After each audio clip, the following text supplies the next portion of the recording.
If you recently just got a Creality K1 or K1MAX printer, then you must have ran into some clogs. And today I'm going to show you how to disassemble your feeder and extruder gears so you can clear out the clog, check out the debris. It's fairly straight simple. There's 3 screws, one on the left and 2 on the right, that you're going to unfasten and get familiar with, because you might have to do it more than once. Now we have the gears separated. We're going to pull out the motor and the cover and the extruder gears, and it's going to look just like that. It just slides right out. Pretty simple. There's 2 screws that's holding the motor and the extruder gears cover, the bottom left and the top right. Afterwards, we're going to take our time and make sure you pull out the gears from the motor, and now you're just going to have the feeder gear in your hand with the top cover.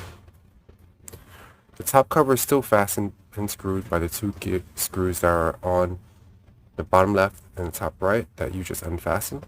So now you just see the back side with the lock switch, which is the metal piece end, and then we have the front top cover.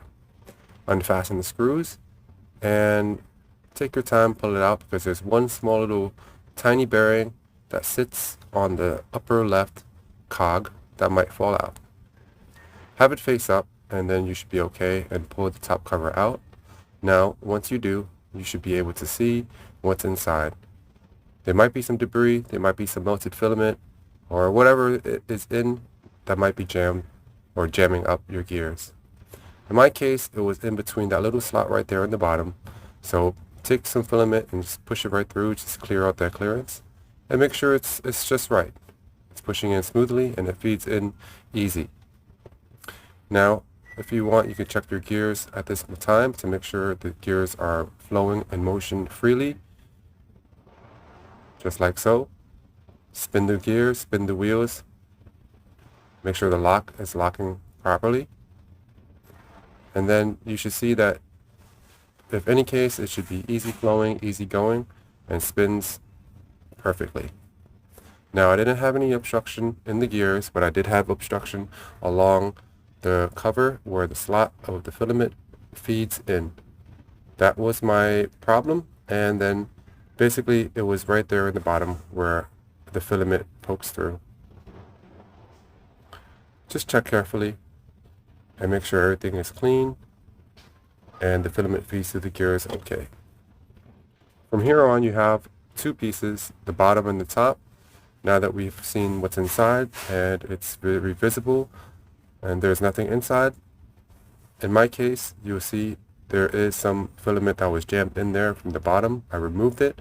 Now I placed the top cover back in, make sure everything was secure, and I took some filament just to run through the gears.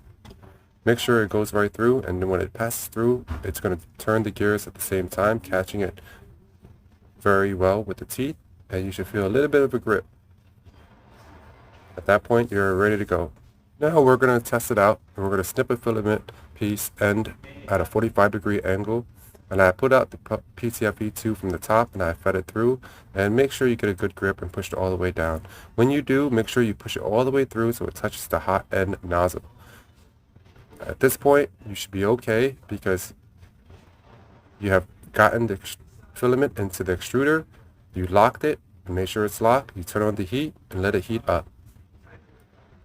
At this end, you are at the end of the video where you have disassembled and assembled your extruder, and now it's feeding filament clear through and well. You've done it.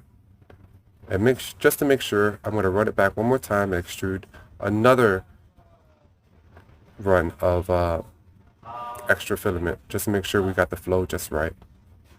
And when you do, you can just run a test print and you're ready to ride.